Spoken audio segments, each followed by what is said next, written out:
Busseroon. Sellel prantsuse lühikarvalisel lambakoeral on omapärane intelligents. Ta hiilgab nende ülesannete täitmisel, mis hõlmavad nii mälu, õppimist kui valikute tegemist. Ta on rahulik ja julge kaaslane ning kombineerituna oma lojaalse loomuga on ta ka ütlemata efektiivne valvur. Kui sa aga ei jaksa teda algusest peale korralikult õpetada, võivad tema positiivsed omadused kiiresti sinu vastu pöörduda. Lastega on ta üldiselt kannatlik. Ta võib neid küll vahel veidi heidutada, püüdes neid karjatada, ent üldjoontes saavad need kaks omavahel hästi hakkama. Selline atleetlik ja aktiivne koer vajab igapäevast vaimset ning füüsilist väljakutset.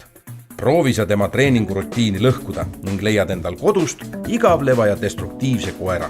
Nii et enne selle tüübi koju toomist ole tõeliselt kindel, kas sul on koera jaoks iga päev piisavalt aega. Põnev teada, vahel võib asjatundmatu silm seda koera ekslikult veidi karvasemaks Dobermaniks pidada. Eks selles ole ka terake tõtt. Just tema oli üks nendest tõugudest, kellest Doberman välja aretati. Busseroon. Tõsine, aktiivne ja hooliv kaaslane igas olukorras.